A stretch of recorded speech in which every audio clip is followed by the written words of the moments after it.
Amém. Amém, amém. Você pode abrir comigo Mateus capítulo 5, versículo 7. E para você começar a entender esse texto, eu te faço algumas perguntas. Primeiro, sem incluir seus pais, qual é a pessoa a quem você tem o coração mais agradecido? Quero te chamar para relembrar do que nós vamos falar, que é misericórdia. E responde no seu coração, sem contar com seus pais, a quem você se sente mais agradecido? Quando foi? Uma segunda pergunta para você ser inundado por esse tema. Quando foi a última vez que você ouviu algo e chorou? Não porque precisasse, mas porque não conseguia evitar o choro.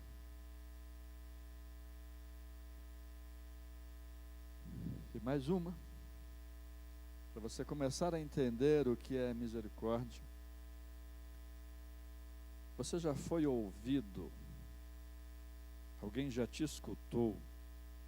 De tal forma que mesmo sem resolver o problema, você ficou bem? Essas perguntas têm a ver com um dos sentidos de misericórdia, que é o texto que vamos estudar. Essas perguntas têm a ver com empatia, um dos sentidos do texto que nós vamos estudar. E ainda nessa introdução de reflexão, de perguntas, quem aqui leu ou assistiu A Escolha de Sofia? Uma mulher? É um livro, tá? Então, mesmo que tenha virado filme, todo mundo já sabe o final, então não é spoiler o que eu vou falar, tá? Porque é livro. Uma mulher, Sofia, ela é obrigada a fazer uma escolha. O nazismo, ela estava nos campos de concentração de Auschwitz, e ela tem que escolher entre a sua filha, de menos de 10 anos, e o seu filho, de 12. O policial diz, um dos dois, nós vamos jogar na câmara de gás e queimar. O outro vive. E se você não escolher nenhum dos dois, os dois vão. Alguns nesse momento estão pensando, ansiosos pelo final. Não que não sejam empatas, mas para a gente entender a empatia melhor, alguns estão não pensando na história, mas se colocando no lugar de Sofia e tendo que tomar esta decisão. Irmã Luzinete, foi a primeira que eu olhei, tendo que escolher entre Levi e Lidiana. Ela escolheu o jovem, o filho, para viver.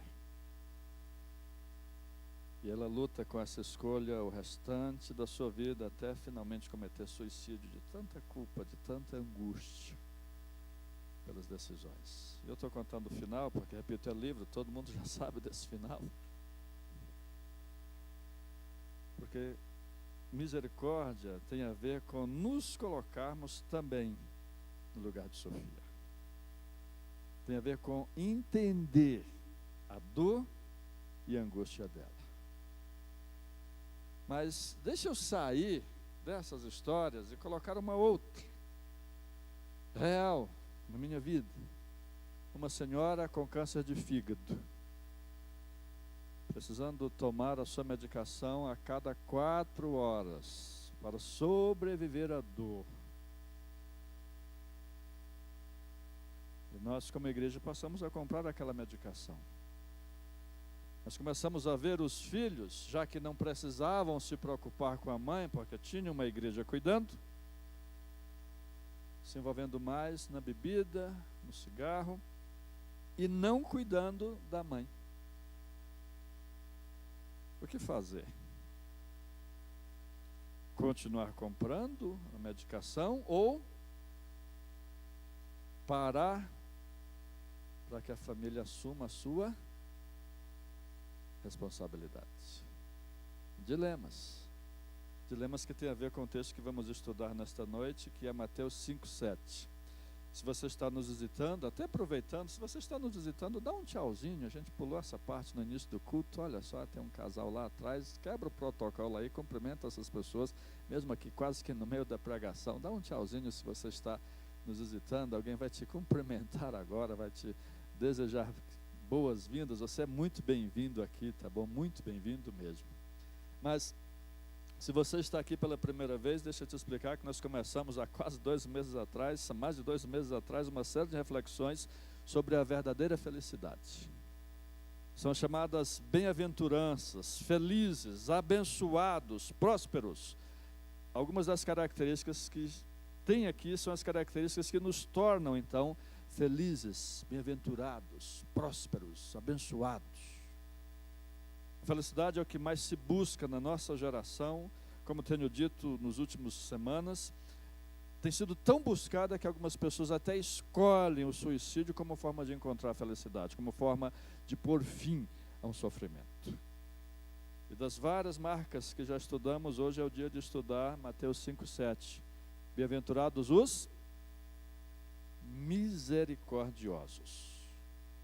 A palavra que Jesus utiliza em Mateus capítulo 5, versículo 7, que estamos lendo, para misericordiosos, é uma palavra grega chamada de elemones. E ela só é usada 2 vezes na Bíblia. Ué, mas você que leu a Bíblia sabe que misericordioso é uma palavra bastante comum. Misericórdia em si é um tema bastante comum na Bíblia Sagrada. Mas esta aqui só aparece 2 vezes. A segunda, eu quero te convidar a ler comigo, Hebreus capítulo 2, versículo 17, que é a segunda vez que essa mesma palavra aparece, por isso eu comecei conversando sobre empatia, o pessoal já colocou na tela. Por isso mesmo, convinha que em todas as coisas, está falando sobre a encarnação de Jesus, está falando sobre o fato de Jesus ter vindo e se tornado homem. O Deus,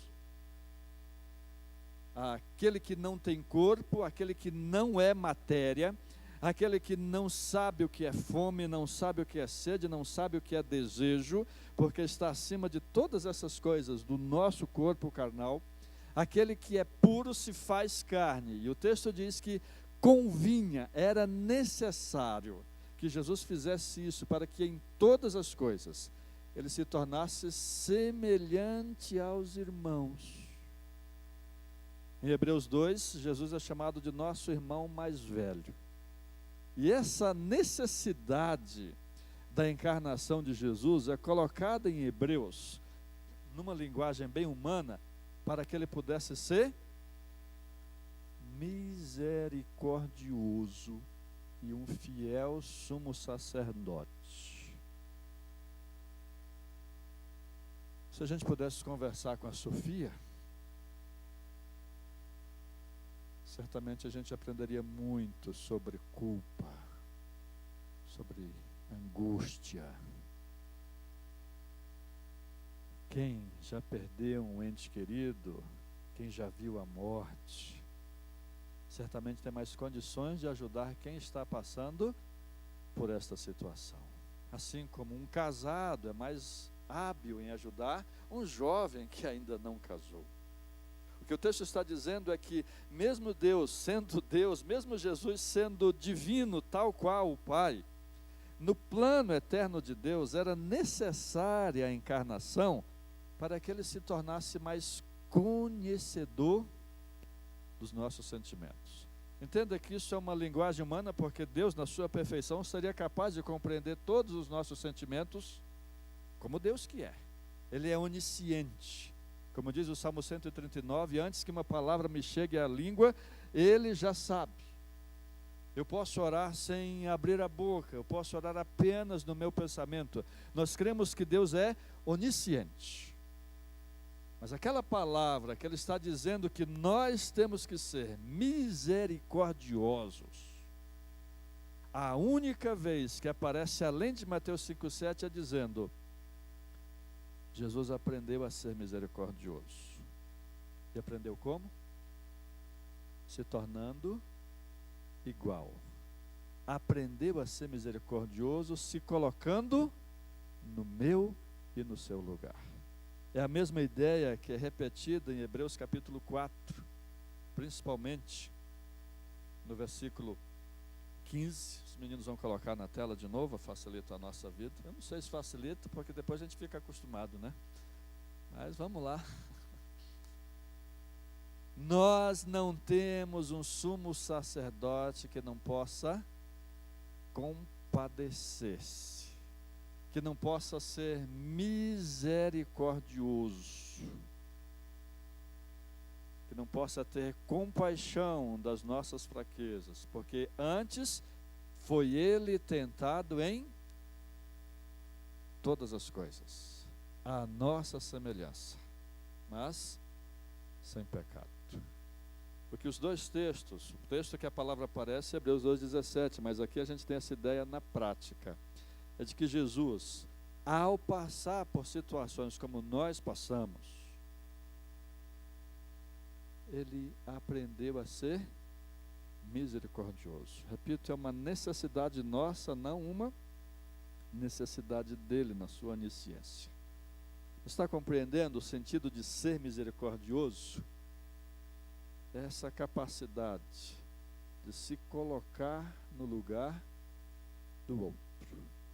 A capacidade do marido se colocar no lugar da esposa, entender o sofrimento. A pergunta que nós homens mais fazemos qual é?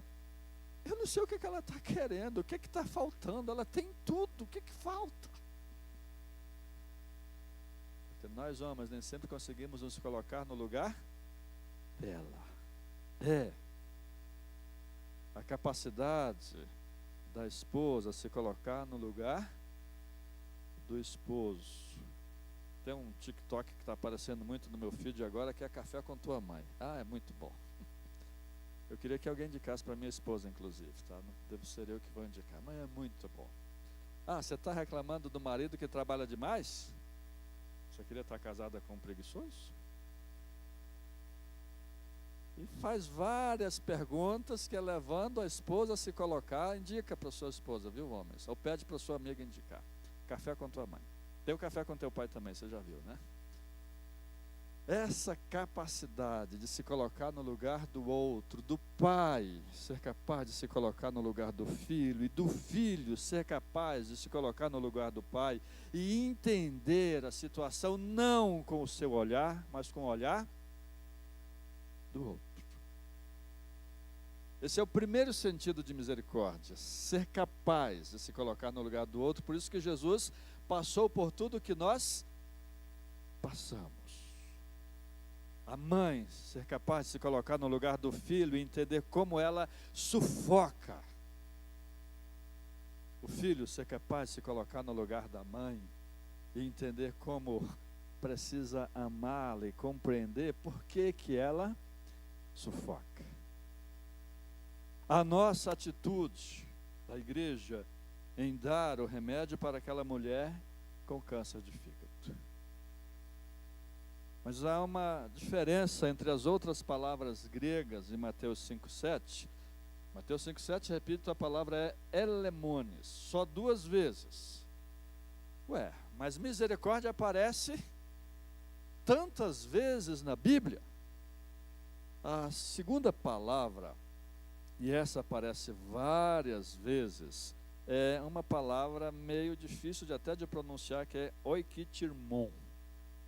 A diferença é que oikitirmon é a misericórdia mais prática. É a misericórdia do semáforo. Que alguém está no semáforo com uma plaquinha dizendo que fome dói. Uma família venezuelana, de repente, uma família haitiana, uma família bem mais necessitada, sem as mesmas oportunidades no Brasil, está no semáforo dizendo que fome dói. E você pega R$2, pega R$5, pega as moedas que você tiver ali, que ainda usa, e dá. Você foi misericordioso. É a gorjeta que você dá para o entregador do iFood, que foi meia-noite na sua casa, lhe entregar um lanche, lhe resolver aquele vazio interno, aquele vazio interior que você estava sentindo, e que você reconhece que o que ele está ganhando é pouco, e você vai dar uma gorjeta de gratidão. Isso é a segunda palavra, o que te irmão, é mais prática. A primeira palavra de Mateus 5,7, ela tem muito desse sentido de ser mais empático, de você dar à pessoa o que ela não merece, ou deixar de dar o que ela merece, tal qual Jesus faz conosco. Sede misericordiosos. E por que quem é misericordioso, quem é capaz de se colocar no lugar do outro e ver a situação não com o seu olhar, não com a sua forma de julgar, mas ser capaz de ver a situação do outro, porque que a misericórdia, incluindo não só o ato, mas o sentimento, a emoção por trás disso, porque que ele é feliz. Muito direto Jesus diz: é porque são estes que alcançarão misericórdia. É porque são estes que receberão da mesma forma que agem o que esperam de Deus. A Bíblia é muito clara em dizer que a salvação é pela graça. A Bíblia é muito clara em dizer que não há nada que nós façamos que seja suficiente para cada um de nós agradar a Deus como Ele merece, como Ele exige. Mas mesmo com essa convicção, pelo menos 3 vezes na Bíblia, além desta aqui, 4 com esta, Deus exige de nós uma obra que é a misericórdia.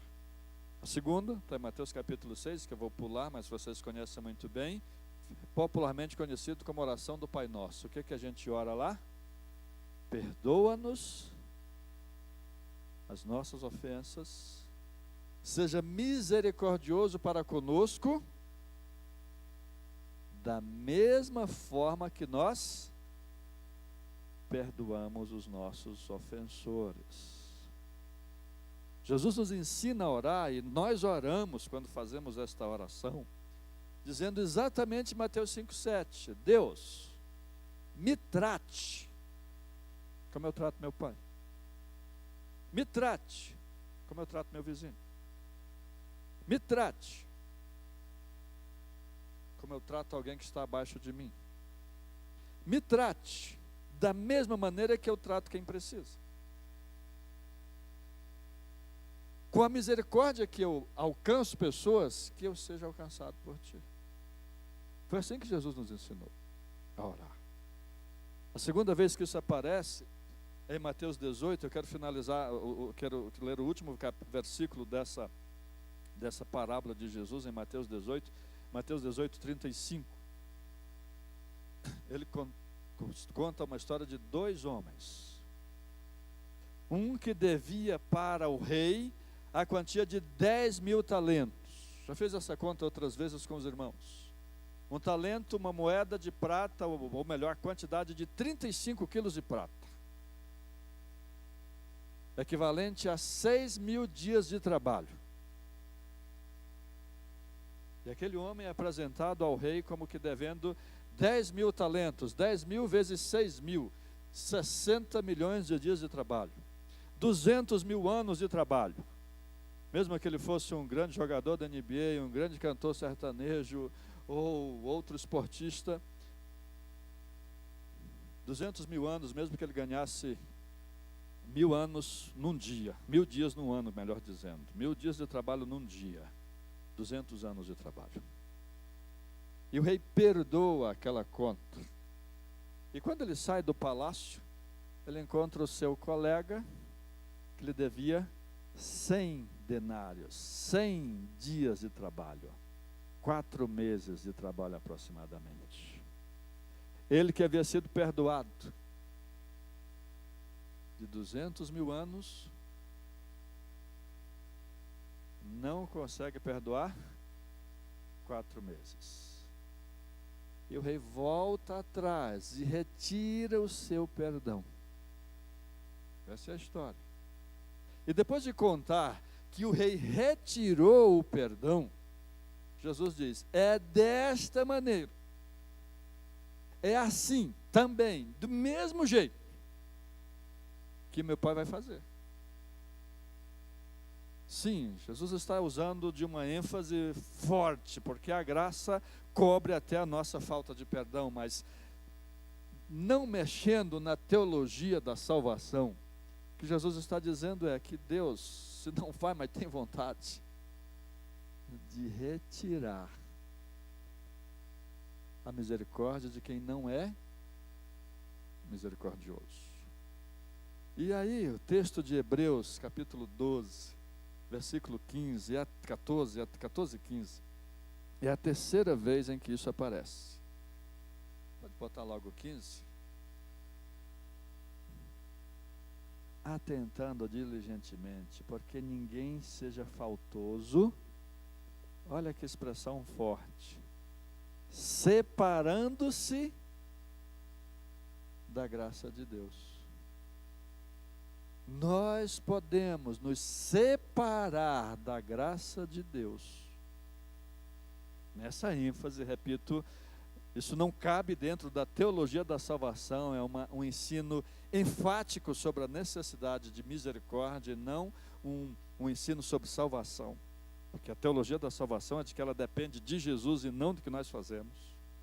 Mas nessa ênfase, nós podemos estar separados da graça de Deus. E o meu pecado não me separa. As minhas falhas não separam. O que me separa é uma coisinha que é chamada nesse texto de raiz de amargura. Sim, está falando muito mais de relacionamentos, sejam na família, seja fora dela, do que outra coisa, mas isso explica o texto de Mateus capítulo 5, 7. Porque que quem é misericordioso é feliz. Porque quem é misericordioso, Mateus 5, 7, alcançará misericórdia. Não apenas a misericórdia da ação, não apenas a misericórdia do fazer, mas essa capacidade de se colocar no lugar do outro. Esta misericórdia que nos torna leves e humanos.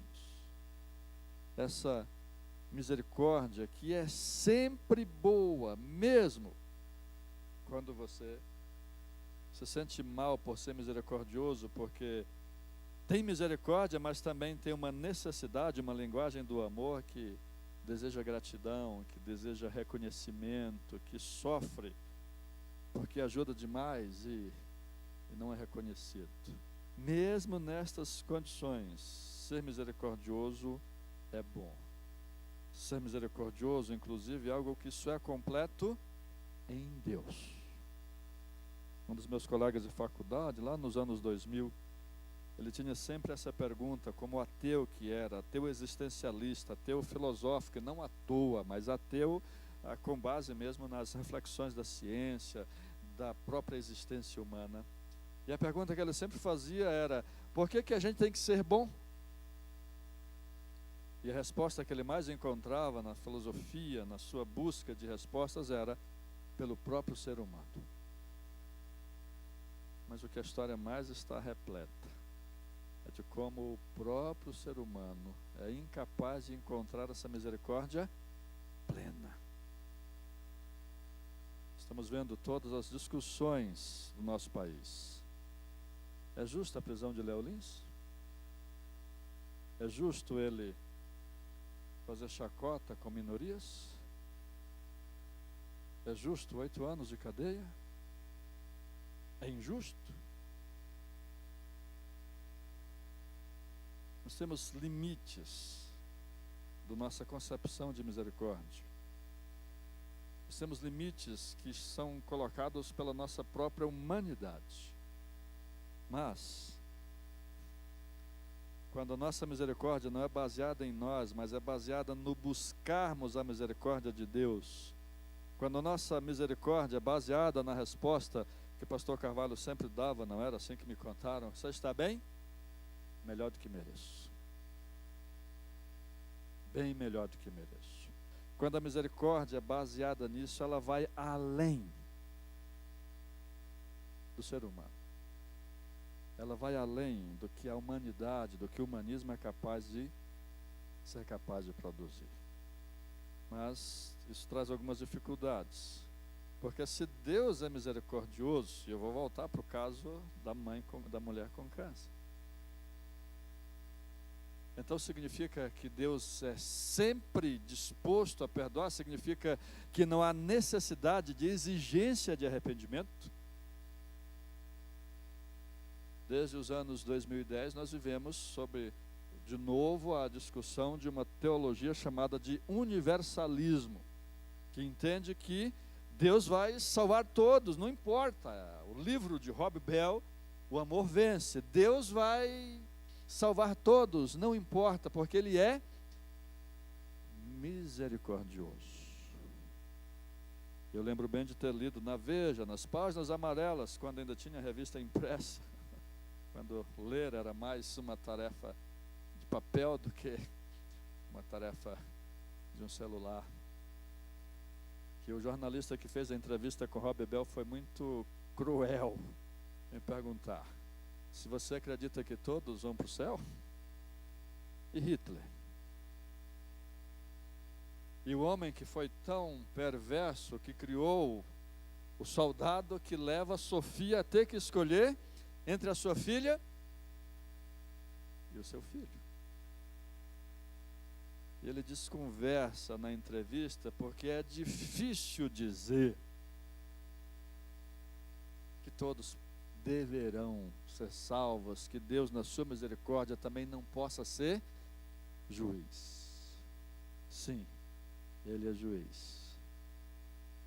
E Ele estabeleceu uma forma em que a salvação, a sua misericórdia pode ser experimentada. Não é pelas nossas boas obras, não são suficientes para atingir o padrão dele. E nem Ele, como o amor perfeito que é, poderá forçar cada um a viver eternamente com Ele, se não quer. O amor vence, mas o amor não força. Sim, Ele é misericordioso, mas primeiro Ele permite que cada um siga suas próprias escolhas, porque isso é amor. Segundo, Ele é misericordioso e Ele estabeleceu uma forma em que a salvação é experimentada, que é através de Jesus Cristo, o nosso Senhor. Isso nos lembra de que misericórdia, às vezes, significa também ser firme. Talvez você discorde, mas nós deixamos de comprar o remédio para aquela senhora por 2 dias, para que a sua família voltasse a assumir o papel dela. Na nossa igreja a gente tinha a irmã Alda. A irmã Alda era muito assertiva. Eu gostava demais das conversas com a Alda. Ela visitou uma vez uma pessoa e a gente estava ajudando demais aquela família, ajudando todas as necessidades, porque a mãe tinha abandonado a filha, porque a filha engravidou sem casar. E aquela mãe, só para dar uma das tiradas da Alda, só uma das tiradas dela, para você entender o que a gente fez e como a Alda foi útil naquela conversa. A mãe foi dizer: eu agradeço vocês. Eu, inclusive, acho que não tem muita gente que nem vocês que estão ajudando a minha filha. E a Alda disse que nem nós tem muito. Não tem muito no mundo, é gente ruim que nem você que abandona a filha. Mas gente boa tem mais. A Alda tinha umas respostas muito boas. E quando um filho com cigarro no bico foi falar da dor da mãe, a Alda disse: tu devia parar de fumar e comprar remédio para tua mãe. E aquela família fez. E aquela dureza da Alda foi também misericórdia. Às vezes é difícil entender isso. Mas você só consegue entender isso, por isso que é difícil, quando você entende misericórdia, quer se colocar no lugar do outro. Às vezes tem que ceder. Às vezes tem que perdoar. Tem que ajudar, mesmo sabendo que não vai adiantar. Mas isso é ser misericórdia. Misericordioso. O problema dos textos simples, como esse que nós estamos estudando, é que é fácil entender. Você já tinha entendido desde o começo, correto? Estou aqui explicando, mas você já tinha entendido.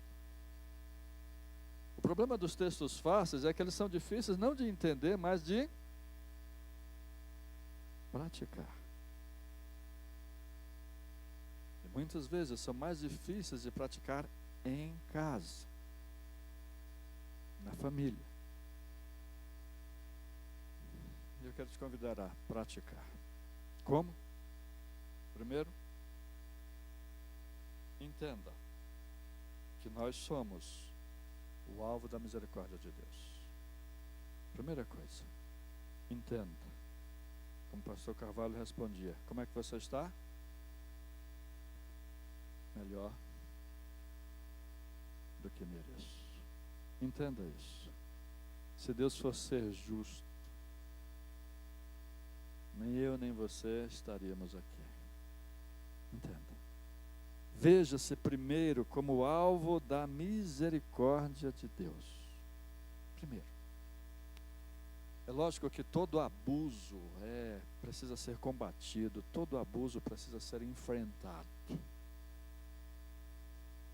Mas uma vez eu dei esse conselho para uma jovem que foi abusada por seu pai, mas que sabia se defender e conseguiu sobreviver àquilo, e que às vezes precisou ajudar a sua irmã a não permitir que seu pai tocasse onde nem como pai ele deveria tocar.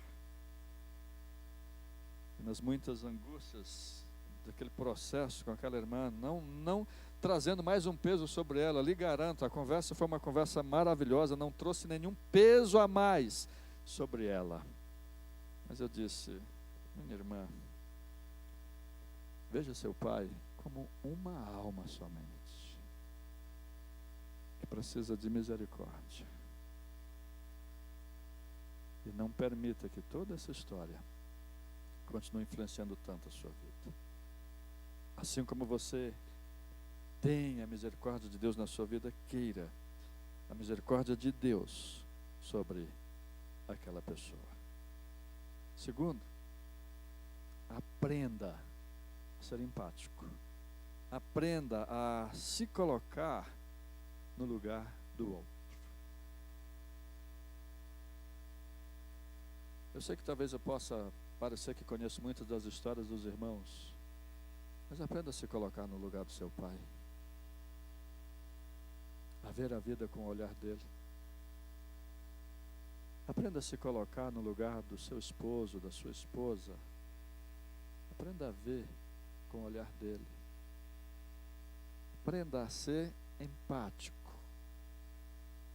É possível. É um exercício para alguns, para uns mais fáceis, para outros mais difícil, mas aprenda a ser empático. E terceiro, faça. No sentido da bem-aventurança, Jesus falou da misericórdia que envolve a ação e o sentimento. Mas por 28 vezes o mandamento é fazer, é ser misericordioso, mesmo que não sinta. Porque o nosso cérebro é burro, sabia? A gente consegue enganá-lo com os nossos pensamentos que não fazem sentido, como a gente consegue enganá-lo com ações. Isso aqui aciona a produção de serotonina. Eu não preciso estar sorrindo. Eu não preciso nem ter motivo para sorrir. Mas isso aqui manda uma mensagem neurológica que diz: opa, ele está feliz. Vamos produzir mais felicidade para ele. Assim como o medo Produz reação. Medo de barata. O que a bichinha vai fazer com você? Qual o poder que ela tem sobre você? Mas o cérebro acredita que você está diante de um dragão de 7 cabeças, 10 chifres, não é? Engane seu cérebro e seu coração. Engane no bom sentido. Fazendo.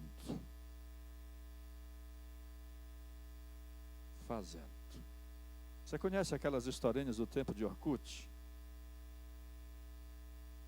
Da mulher que queria matar o marido e pediu um veneno, e o veneno tinha que ser colocado 30 vezes, 30 dias na comida.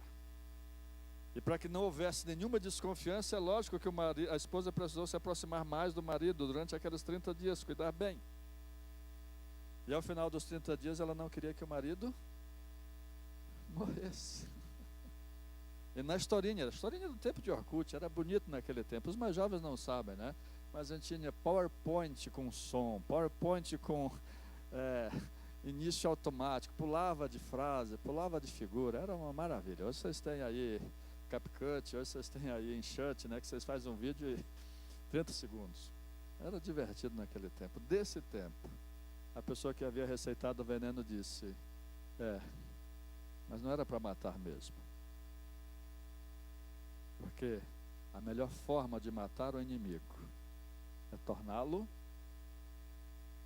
seu amigo. A melhor forma de fazer alguém deixar de ser inimigo é trazê-lo para ser amigo. Mas essas historinhas, para fechar, que sim, faça. Mesmo que não seja ainda elemones. Mesmo que seja só oikitirmon, faça. E você será misericordioso. E ao ser misericordioso, será feliz. Pode curvar a sua cabeça e orar.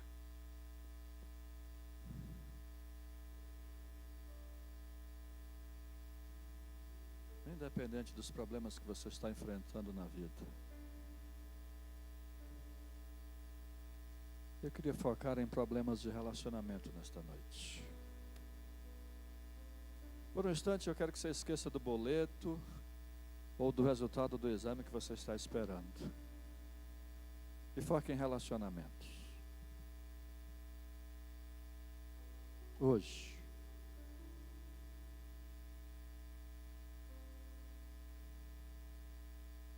E a primeira coisa que eu peço é que você ore agora pedindo a capacidade de se colocar no lugar desta pessoa. E não deixe o seu coração te enganar, dizendo, não, quem tinha que se colocar no meu lugar era ele. Não, não deixe o seu coração te enganar. Você.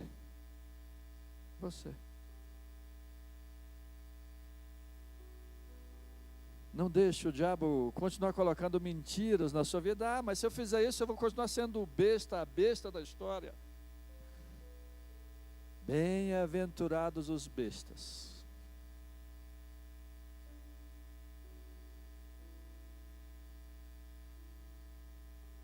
Bem-aventurados.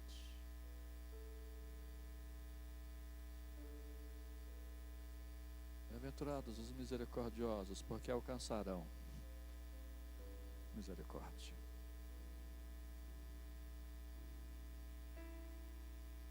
Coloca isso diante do Senhor agora. E peça, como nós cantamos no começo, faz chover perdão e graça. Vamos cantar ela de novo, tá? Mudar de novo aqui os meninos, hoje está bom, né? Sejam misericordiosos. Peça a misericórdia do Senhor nessa situação. E se você está aqui e ainda não tomou a sua decisão de ter Jesus como seu Senhor,